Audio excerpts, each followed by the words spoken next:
Sejam muito bem-vindos ao nosso curso de Direito Constitucional.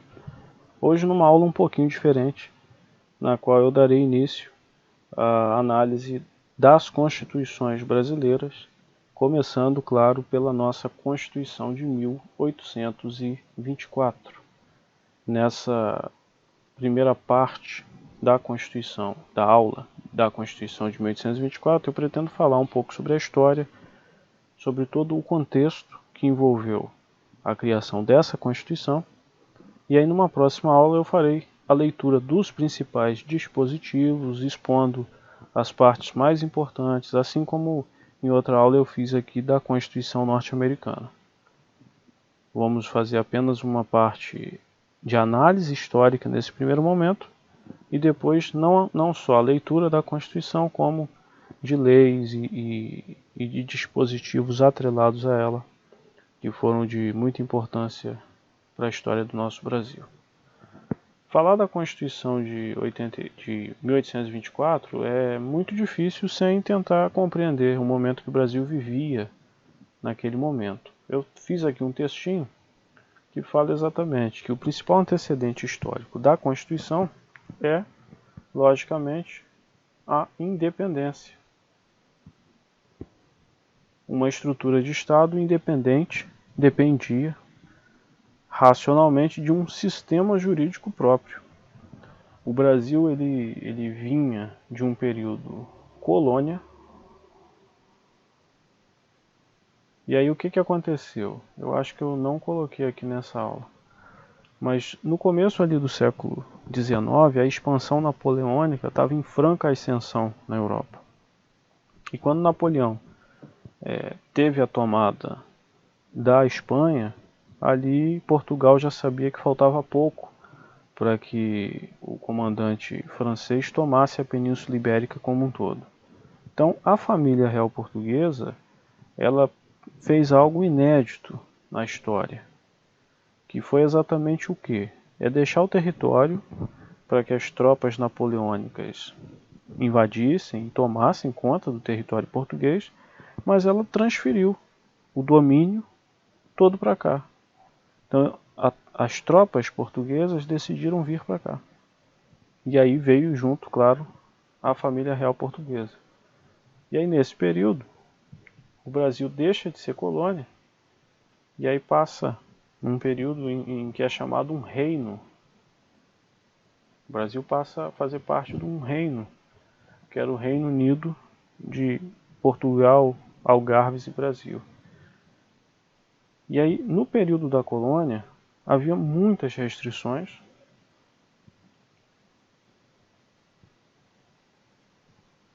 Restrições comerciais, porque Portugal detinha o controle total daqui da colônia. E aí, como a família real vem para cá, essas restrições elas caem por terra. E aí, quando essas restrições caem por terra e o Brasil vira um reino, depois, com a morte de Napoleão e a volta da família real portuguesa para a Europa, faz com que, na tentativa de Portugal recolonizar o Brasil, faz com que aqui surja um ânimo de muito conflito, de muita insatisfação, e isso acaba propiciando a independência. Mas a Constituição ela tem uma ligação direta com a ideia da independência. Se você forma um Estado totalmente novo, você precisa de um sistema jurídico próprio. E aqui eu falei que é um equívoco pensar que sua origem reside no 7 de setembro de 1822. O movimento de independência ele já ganhava corpo antes, até mesmo do famigerado Dia do Fico. O Dia do Fico foi em 9 de janeiro de 1822, que foi o período em que, lá em Portugal, eles exigiram a volta do imperador, do Dom Pedro I, que o Dom Pedro I ele havia ficado no Brasil quando a família real voltou a Portugal. E a presença dele era exigida lá, só que por conta de todo aquele anseio das classes mais altas brasileiras, de não querer mais se recolonizar, ele acabou ficando. Há outros motivos envolvidos, mas Isso gera o Dia do Fico, em 9 de janeiro, e os caminhos de uma nação independente necessitavam ser trilhados, porque o Brasil atingira a condição, isso que eu acabei falando ali em cima, uma condição de autonomia, desde que a família real veio para cá, e alterou a posição de colônia para uma estrutura com muito mais autodeterminação, justamente com a queda dessas restrições. Exemplo dessa mudança foram a retirada das imposições que o Brasil tinha de comércio com outras nações, que caíram justamente por conta da vinda da nobreza mais alta para cá. O retorno do rei Dom João VI para a metrópole em 1821 e a retomada das imposições da corte sobre o Brasil criaram um ambiente de instabilidade que desejavam a mudança. E aí, quando o Brasil se torna independente, há a formação da Assembleia Constituinte em maio de 1823. E aí é o período que fica conhecido, aquela criação, ou aquela pré-criação legislativa, chamada de Constituição da Mandioca. Essa é uma terminologia que a gente encontra muito em livros de história do direito do Brasil, e ela tinha esse nome porque só participavam da Assembleia aqueles que possuíam uma renda anual que era equivalente a 150 alqueires de farinha de mandioca. Houve, na criação dessa Constituição, a participação de dois partidos, de duas facções. Um que era o Partido Português, era o partido que queria poderes absolutos para o Dom Pedro I, e o outro era um partido brasileiro, que ele queria a submissão do monarca ao parlamento. O ministro do Império na época, Zé Bonifácio, ele tentou conciliar as duas facções. E aí o que aconteceu? O primeiro projeto da Constituição não agradou ao imperador, porque criou poderes executivo, legislativo e judiciário. O projeto determinava o predomínio do legislativo por sobre o executivo. Então, na prática, o imperador ficaria à mercê, em certos atos, do poder legislativo. Era um modelo que se inspirava em constituições europeias. O Dom Pedro I ele dá um golpe em 12 de novembro de 1823, lembrando que essa Assembleia Constituinte ela é de maio daquele mesmo ano, e ele é apoiado pelos militares e dissolveu a Assembleia e acabou demitindo o Zé Bonifácio do cargo de ministro. O ato, à época, ficou conhecido como Noite da Agonia, tendo os que reagiram a essa dissolução sendo presos e expulsos do país. A primeira Constituição ela acabou então não nascendo dos anseios de uma Assembleia, mas ela acabou sendo resultado dos desejos, dos interesses pessoais de um rei. Não houve uma nova Assembleia, mas sim a nomeação, na prática, de um Conselho de Estado para a elaboração da Constituição. É claro que um conselho totalmente alinhado aos ideários do imperador. Aí, como características da Constituição, eu não pretendo adentrar muito na parte histórica, porque eu acho que o interessante é ressaltar aquilo que é bacana para que a gente entenda o porquê que essa Constituição é dessa maneira. Então, como características da Constituição, ela tinha uma ideia centralizadora no imperador, até por conta do poder moderador, que quando nós estivermos lendo a Constituição eu vou explicar direitinho de onde que veio essa inspiração. Ela era silente quanto à escravidão e indígenas, muito embora ela falasse em igualdade. A gente ainda está num período em que as constituições elas não eram vistas como normas de eficácia, elas eram vistas na prática como mera folha de papel. Então, para alguns juristas, se tivessem a oportunidade de analisar constituições como essa do Brasil, termos como a ideia de igualdade num país que era impregnado da escravidão, certamente esses juristas diriam que essa Constituição é uma mera folha de papel.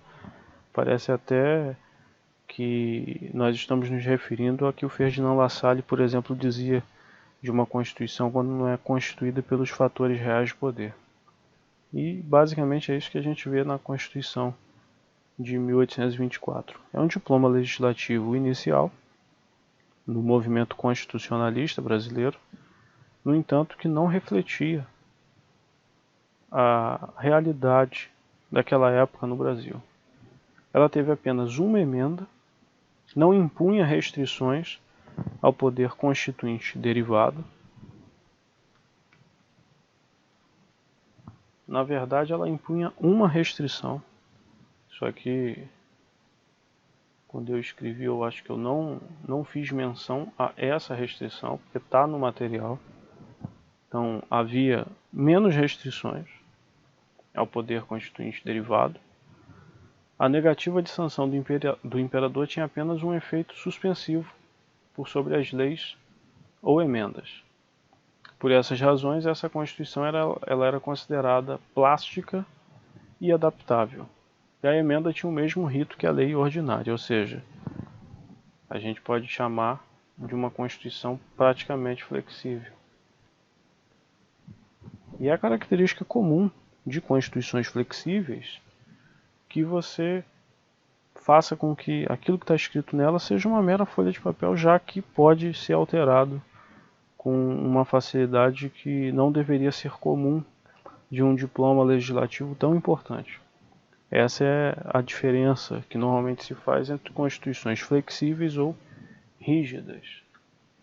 Mas quando nós estivermos lendo a Constituição e principalmente a parte do processo legislativo atinente a ela, eu vou dedicar um carinho especial nessa parte para abordar essa questão da flexibilidade ou da rigidez da Constituição de 1824.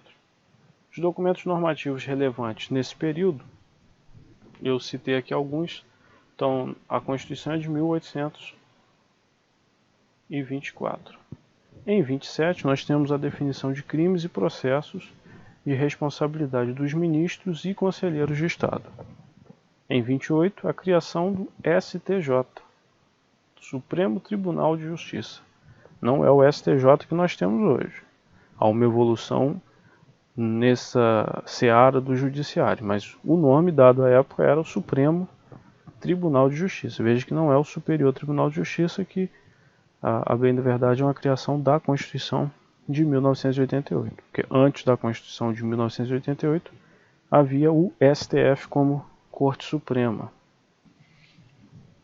Em 28 também nós teremos a criação das câmaras municipais. Em 30, o Código Criminal. De todos esses diplomas legislativos, eu tenho um interesse muito grande em fazer uma aula falando sobre esse Código Criminal. Também falar do Código de Processo Criminal de 32. Certamente, nessa parte da aula dedicada à Constituição de 1824, eu vou gravar aulas também dedicadas aos diplomas legislativos que compuseram essa época, que vai de 1824 a 1891, quando a gente teve a primeira Constituição republicana, aquela Constituição de Rui Barbosa. Então, nesse período, nós tivemos leis que eram atinentes ao período do Império e que tinham ligações diretas com a Constituição de 24. A emenda dela, que ficou conhecida como Ato Adicional, é de 34. Em 1840, nós tivemos a Lei número 105, que é a Lei de Interpretação desse Ato Adicional. Então, esse e esse serão diplomas legislativos que nós vamos analisar juntos aqui na aula, dentro dessa parte de direito constitucional. Depois tem a Lei 234, de 41, que cria o segundo Conselho de Estado. O Código de Processo Criminal é reformado em 41. Em 50, quando eu digo 50, o 41 é 1800, né? Século XIX ainda. Há a criação do Código Comercial, que ainda tem uma parte em vigor até hoje. Em 50, a Lei de Terras, que é o marco, é o principal marco, né, inicial para a questão de direito agrário. E em 1881, ali já próximo à Constituição, que viria uma década depois, temos a Lei Saraiva.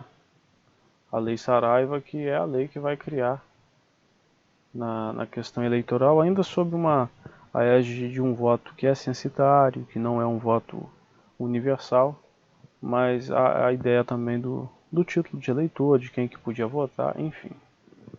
Eu trouxe aqui que quando eu preparei essa aula eu fiz a análise do conteúdo da Constituição, mas em vez de trazer os artigos assim de forma espaçada, eu tenho a Constituição, em que eu pretendo numa próxima aula trazer aqui o conteúdo dela e que a gente possa fazer essa análise detida.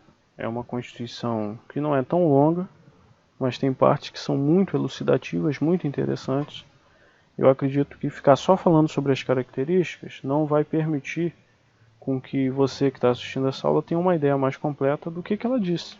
Por isso eu acho importante, assim como nós fizemos com a Constituição norte-americana, nós fazermos também com a Constituição do Império do Brasil de 1824. Eu proponho lá numa próxima aula trazer o conteúdo da Constituição de 1824, de modo a esclarecer os pontos mais relevantes, mais interessantes também, e conseguir, na medida do possível, estabelecer uma noção geral do que disse a Carta de 1824 e do contexto histórico, que certamente vai ser muito importante para que a gente entenda o contexto em que diplomas importantes vieram, como o próprio Código Civil de 1916, que aí vem sob a égide já de outra Constituição, mas os diplomas legislativos eles não são criações de ordens